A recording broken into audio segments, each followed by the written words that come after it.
Since 1934, Iowa's farmers have turned to the Iowa Farm Bureau spokesman as their trusted news source. Now, the Spokesman Speaks. Listen in and hear from leading experts on topics important to farmers and agriculture. Now, here's your host. Welcome to our June 22nd edition of the Spokesman Speaks podcast. I'm Andrew Wheeler. Today, we'll cover the current ag economy with Iowa Farm Bureau economist Dr. Christopher Pudenz, and meet a Harrison County farmer and Farm Bureau member who created a company that turns food waste, yard waste, manure, and other organic matter into natural fertilizer for farmers. Let's start with the farm economy and economist Dr. Christopher Pudenz. Spokesman reporter Corey Munson caught up with Christopher just last week. Christopher, thank you so much for taking the time to join us today. I want to start us off by just kind of talking about the ag economy in general. Can you, in one word, just sum up where we're at? The word that best characterizes what's going on in the ag economy right now is uncertainty. And that's not just me saying that. Folks across the industry think that we are just dealing with really high levels of uncertainty right now in this ag economy. And it's uncertainty about everything, from fertilizer supplies to Chinese ag purchases to what's going on in the Strait of Hormuz. This uncertainty is just serving as a wet blanket on an ag market that desperately needs a spark right now. And we saw a report from the Kansas City Fed that showed that the farm economy is continuing a 3-year downturn right now. What are some of the factors causing this, and how persistent are they likely to be? This report just puts data to what every farm intuitively knows, and they've known for several years at this point, which is that in the past several years, inputs have been high and corn and soybean prices have been low. Just to give you an idea on the cost side, borrowing some data from Iowa State University here, total input costs for corn following soybeans are up 16% overall since 2022. If you look at individual inputs, item by item, interest is up 45%, herbicide is up 42%, phosphate fertilizer is up 23%, and that was before the Iran war. Machinery costs are all up over 50% according to this measure. And some of these prices may come down, but others are likely to be persistent. When has machinery cost ever gone down, right? Jumping over to the revenue side, thinking about corn prices, USDA is estimating a price received of $4.40 a bushel for the crop that's currently growing. So while total costs have gone up 16% to put that corn crop in the ground since 2022, we've lost more than $2 a bushel on the revenue side compared to the 2022 final USDA WASDE estimate. This is a recipe for squeezing margins pretty hard. So USDA's latest outlook shows 2026 U.S. farm income is flat and ag is still in a trade deficit overall. That's kind of what we were just discussing. But while exports of the commodities we grow in Iowa are holding their own, profitability is still borderline. How are Iowa farmers specifically faring compared to other regions in the U.S.? Yeah, Corey, there are certainly farmers here in Iowa who are having pretty serious financial struggles, and you can start to see signs of this in the data that we have. One indicator is Chapter 12 farm bankruptcies, which is a messy indicator and it's a lagging indicator, but still it is indicative of what's happening and what could be coming. These Chapter 12 farm bankruptcies have ticked up in the past couple of years. We're still relatively low in the grand scheme of things if you look back at the last 10 years of data. But the fact that they're increasing shows that there are some folks who are starting to feel that financial pressure in a way they haven't before. Talking about where we rank compared to other states or other regions, Iowa had the third most Chapter 12 bankruptcies in 2025, behind only Arkansas and Georgia. And those are two areas of the country that have really been hit hard in the past year, 2 years or so. And Chapter 12 doesn't represent farmers who may have just sold out their farm or simply retired and not continued with it, right? That's correct. Like I mentioned, Chapter 12 is a lagging indicator. And one of the reasons that it's lagging is because there are a lot of steps that a farmer can take before they end up filing Chapter 12 bankruptcy. That might look like exiting completely, in sort of the extreme scenario, but some of those steps you can take before filing bankruptcy or exiting. Maybe you sell a farm, maybe you sell a piece of equipment, maybe you let a lease go. So there are a lot of steps that happen before that Chapter 12 bankruptcy gets filed, including some folks just getting out entirely. So the style of agriculture in Iowa being diversified as it is, that's got to help a little bit, right? It is a real blessing that here in the state of Iowa, we do have several large demand centers for the corn and soybeans that we produce using our God-given, black soil that we have. We have a very robust livestock sector. We rank first in hog inventories here in Iowa among all states. We rank fourth in cattle on feed. We rank first in eggs produced. We rank in the top 10 in both turkeys and now in dairy. Iowa has a lot of 2- and 4-legged mouths to feed that aren't human, right? And those things serve as a very key demand center. And the nice thing about the way the Iowa ag economy is set up is a lot of the folks who own corn and soybean ground and raise corn and soybeans also are diversified into those livestock industries. Some folks call it the farmer feeder situation, where you have, like the farm that I grew up on. We had corn and soybean acres, but we also had a cattle feedlot. And when corn and soybean prices are low, corn in particular for cattle, that makes the margins better on the cattle side of the business. Because a lot of the livestock industries in the state have had a pretty good past couple of years, that serves as a nice counterweight to this downturn in the row crop economy that we've experienced. So I'm curious what the picture looks like as far as farm debt and capital expenditures are concerned. The Fed report, which we mentioned earlier, suggests that loan demand is near a record high right now.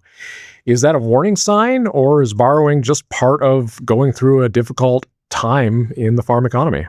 Borrowing is part of weathering a difficult economy, but there are some aspects of this current downturn that make it a bit different than the past one or two that we've experienced.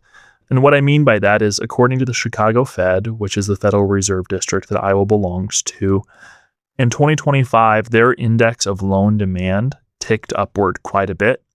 And it ticked up to levels that we hadn't seen since that 2016 to 2019 time period.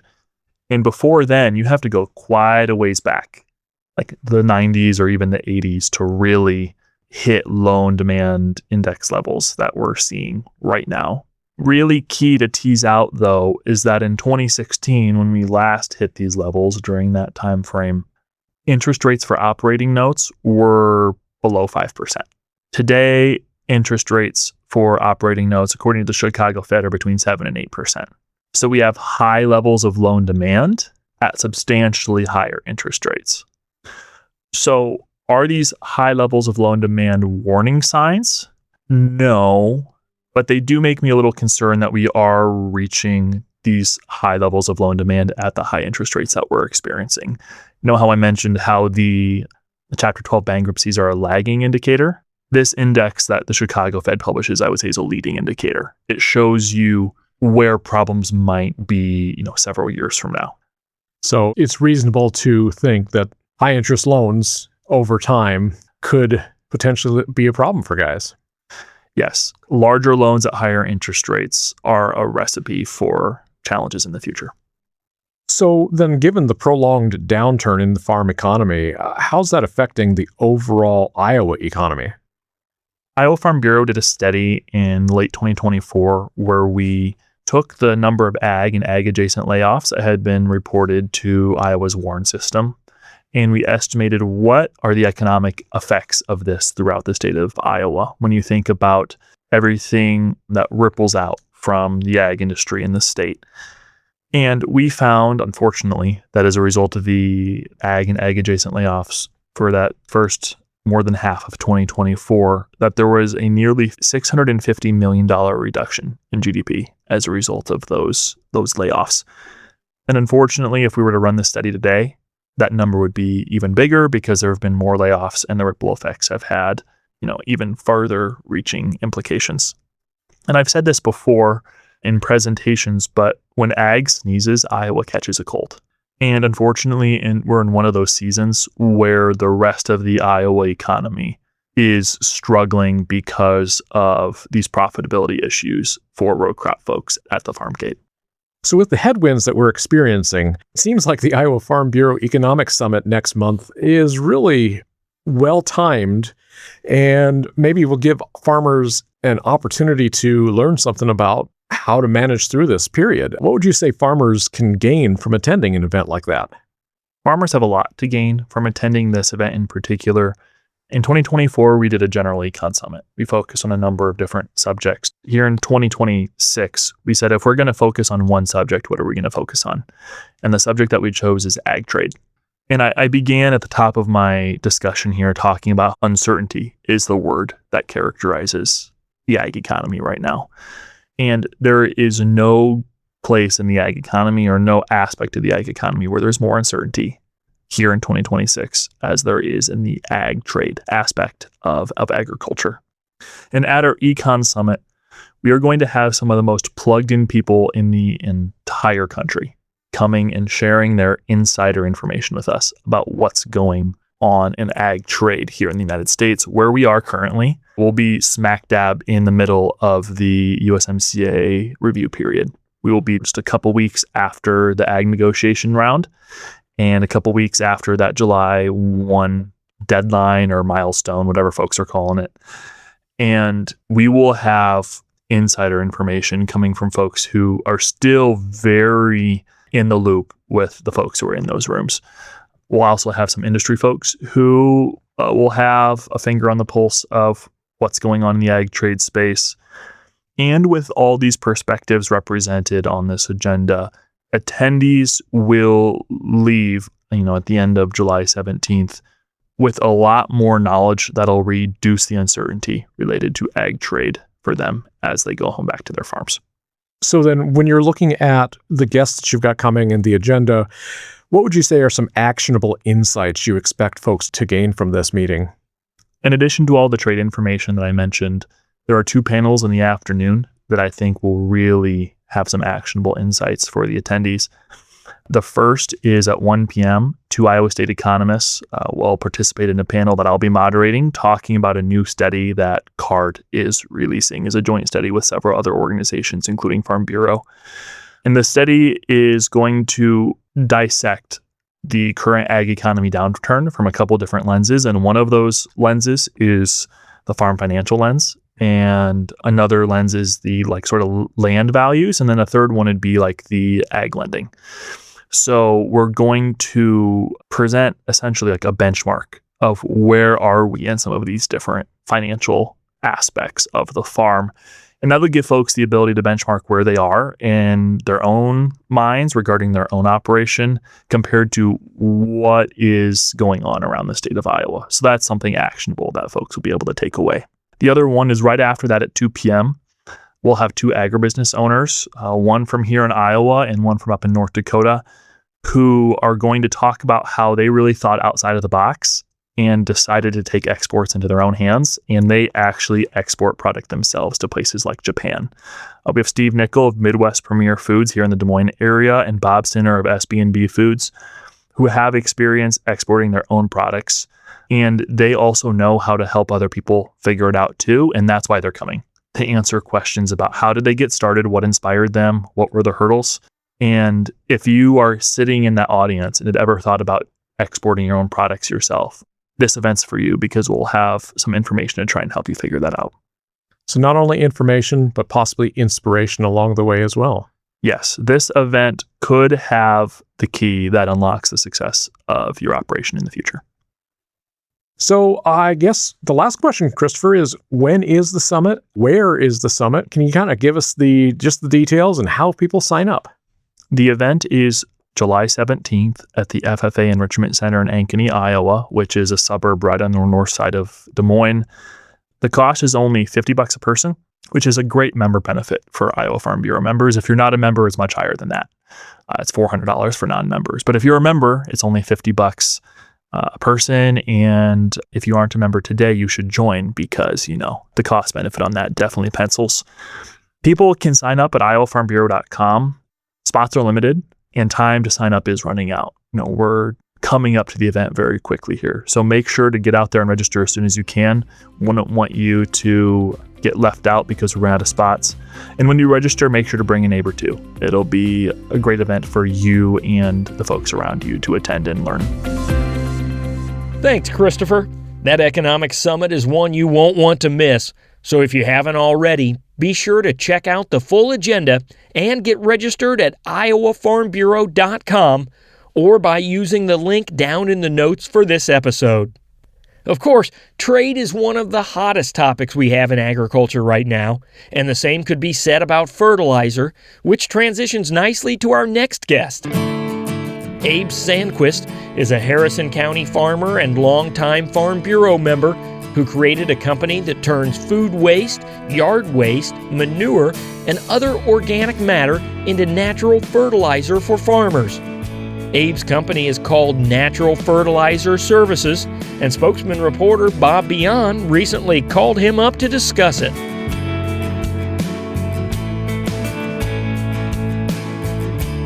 Abe, hey, welcome. Thanks for being with us today.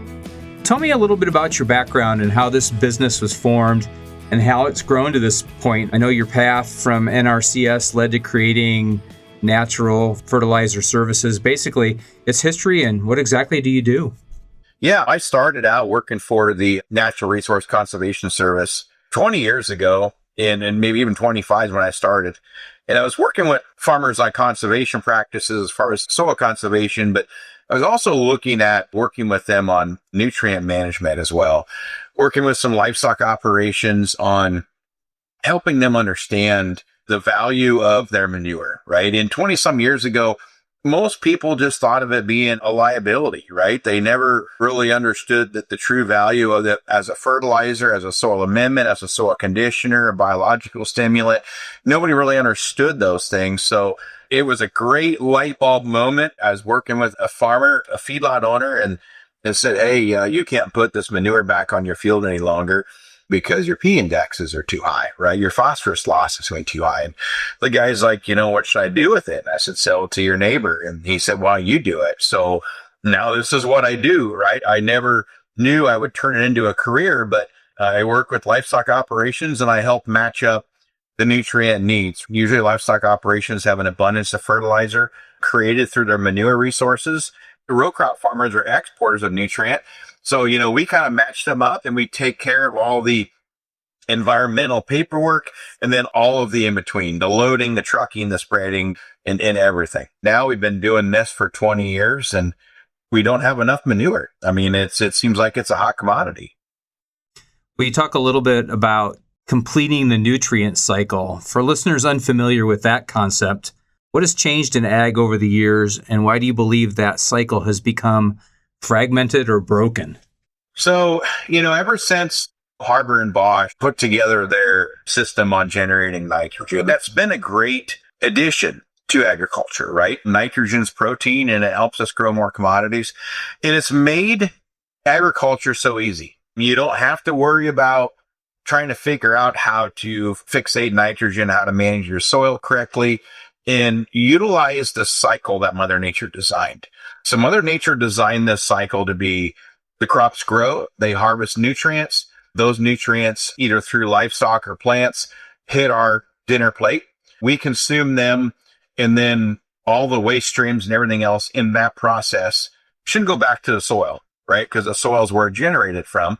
And then the microbes would break it down, turn it into a recycling system.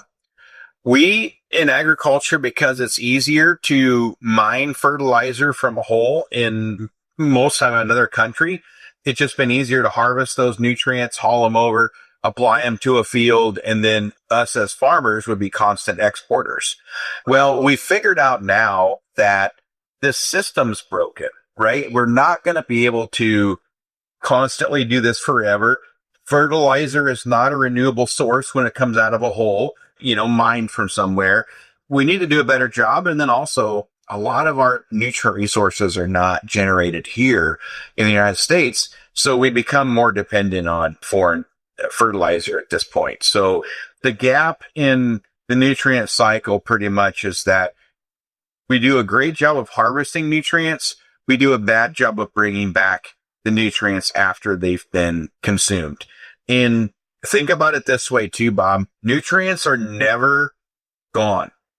They are harvested and they're somewhere in the ecosystem, and then they always go back. It's not like they are consumed and over. The nutrients that we consume are still in our bodies, or we deposit them daily, whatever we don't use, right? And that's the same thing with livestock, and it's the same thing with how plants grow and then they die and then they grow back again.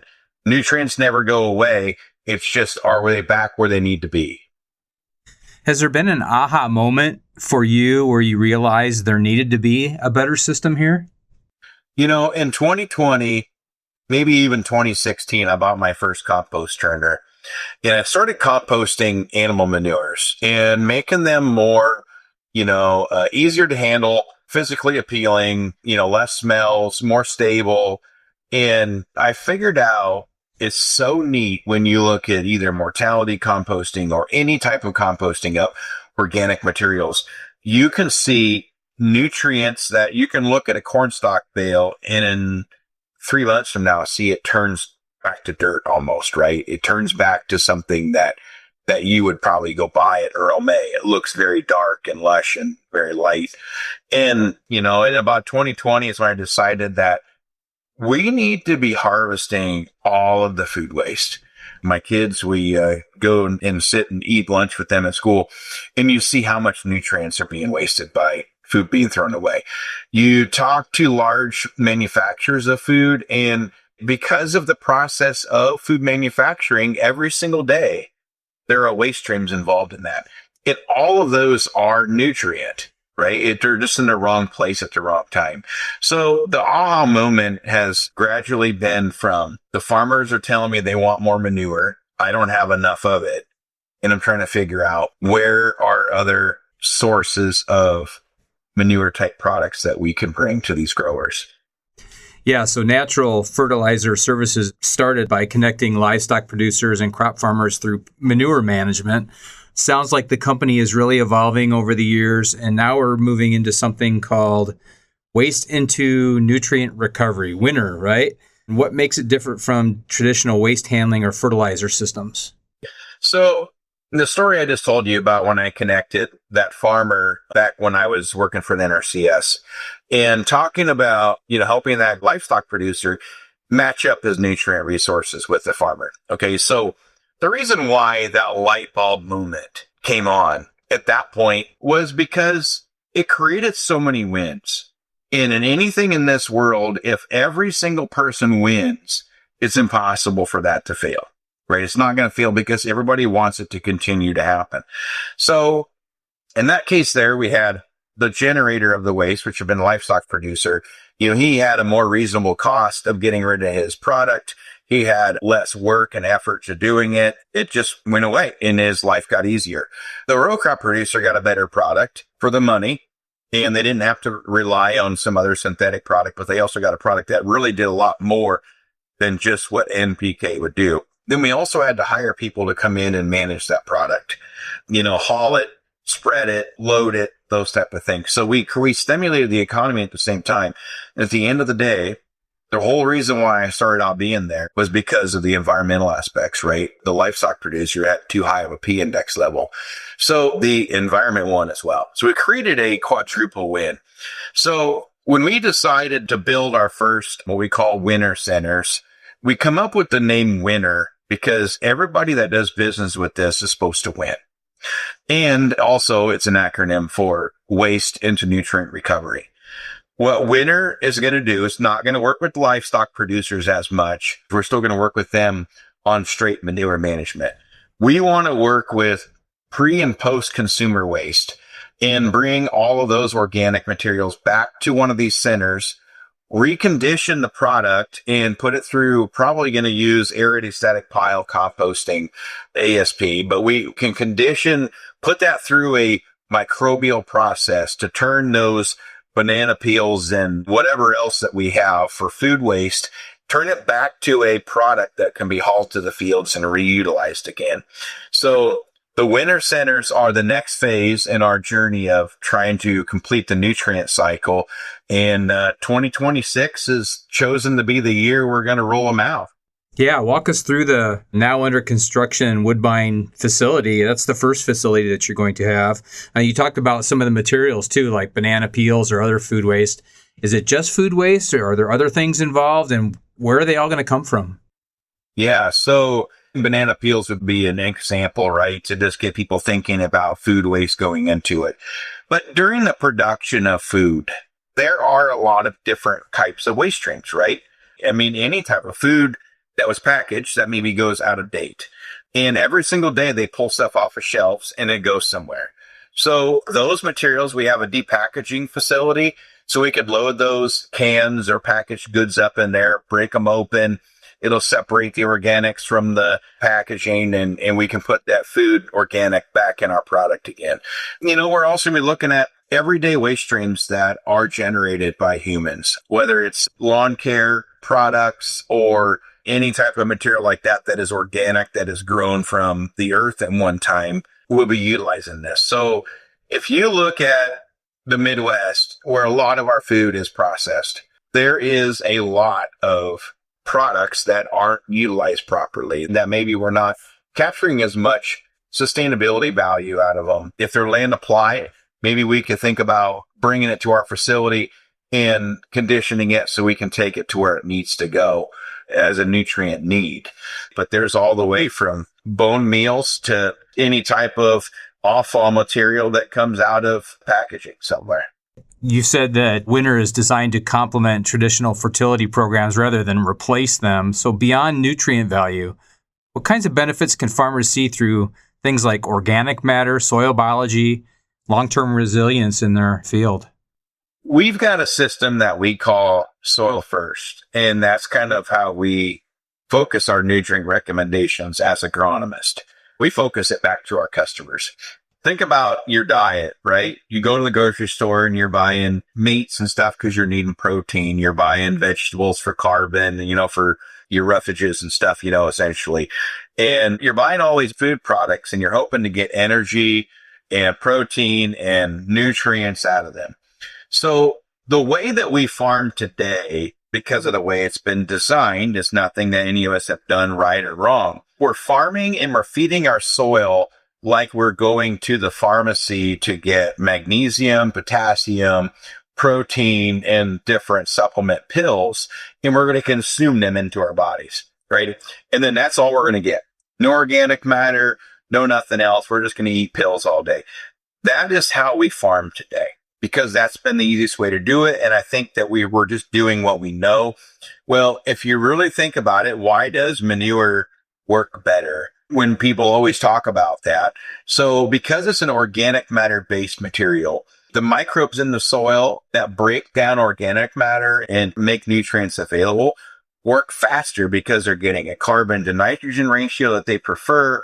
They're getting more of a food source than just minerals. So our bodies and all living biological beings are the same thing. We all have biology in our guts that we consume materials, we break them down, and the microbes turn that back to available nutrient that our bodies can absorb. What compost, manures, and all these products do is they offer that carbon source, they offer that energy, the full-blown diet back to the soil to make that soil more resilient. I honestly believe that we are not going to need near as much fertilizer to grow a crop. A lot of research has been showing that, but if we manage our soil health first and then add supplements to it. So that's where I meant by we're not going to replace it. We're going to probably keep these nutrients, nitrogen, some phosphorus, potassium, sulfur, prescribe those as needed and not make them your full diet. That's kind of how we see this is going to happen. And these winter centers, whether we continue to grow more of them or other people design them, our goal is that we can kind of show a system for repurposing these materials and make it repeatable, across the Midwest or across the nation. The Woodbine facility is the first winter center, and operations are expected to begin later this summer, like you said. As a business, you've grown from a one-person operation into a team of more than 30 employees, and you've also mentioned plans to expand beyond Woodbine including places like maybe Audubon or other regions in this area. What does the next phase look like for you? Where do you see more winter centers expanding in the future? Woodbine is where I live. It's where my business home base is, right? But we do business all the way throughout kind of the Midwest here with our products. And the reason why I chose Woodbine is for two reasons. One, it's right in my backyard for me to play with the design and make sure it's right before I go somewhere else with it. Two, its proximity to food production, right? Sioux City, Omaha, there's a lot of food manufacturing or processing, and that creates a lot of waste streams. So our goal is to make this the most efficient for both sides. The generator of the waste stream hauling it to a facility, and then the buyer of the finished product hauling it back to their fields. These facilities would be best suited to be having about every 100 miles.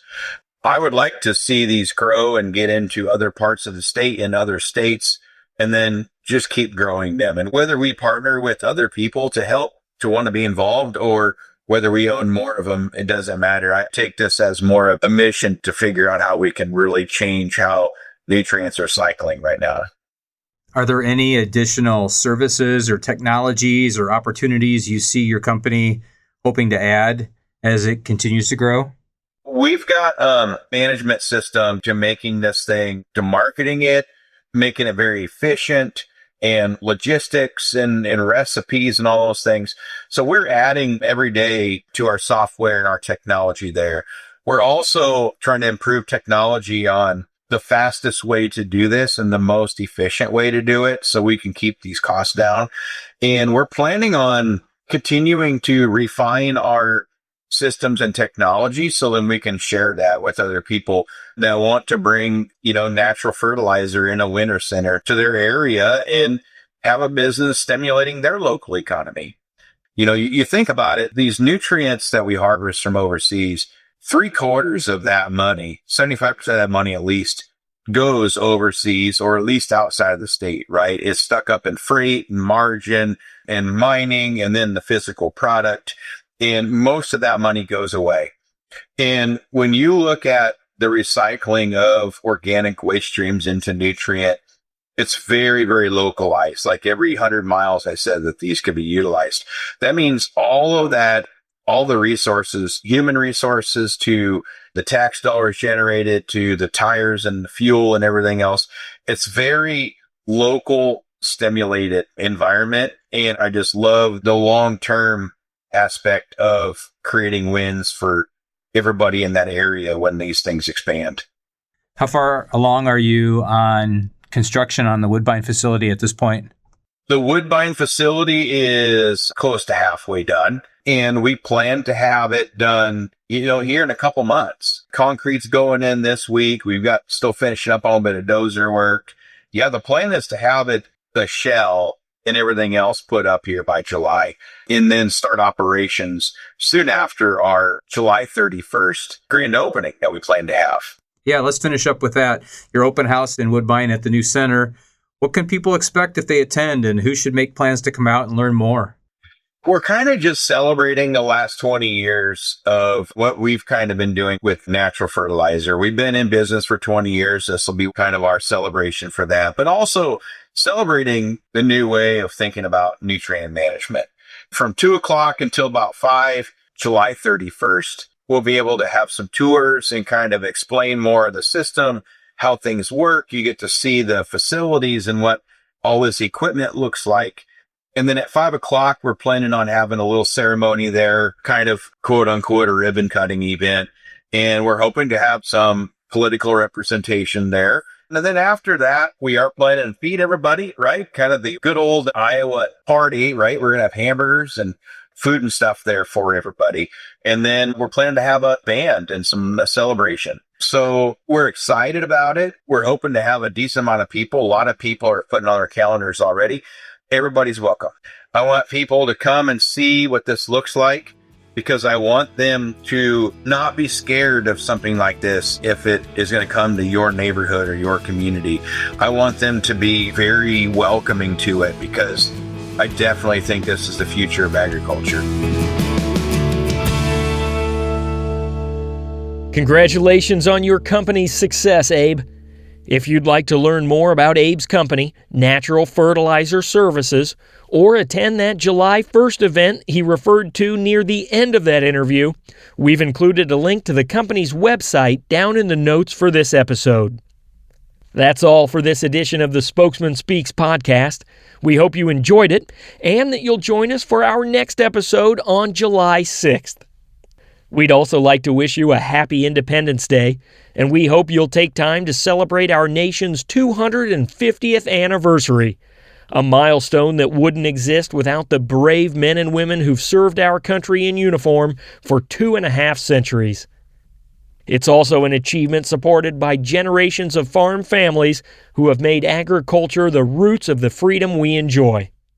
We put together a short video that celebrates the important role ag plays in our freedom, and we've linked that video down in the notes for this podcast episode if you'd like to check it out. To all the farmers and ag workers listening in today, thank you for doing the work that inspires everything we do here at the Iowa Farm Bureau, and thanks for listening to the Spokesman Speaks. Thank you for listening to The Spokesman Speaks, a podcast by Iowa Farm Bureau. Check out more podcast episodes at iowafarmbureau.com/podcast. You can also find and subscribe to the Spokesman Speaks podcast in the Apple Podcasts app, Google Podcasts, Spotify, iHeartRadio, and other popular podcast apps. We appreciate your ratings and reviews, and we welcome you to email us your feedback at podcast@ifbf.org.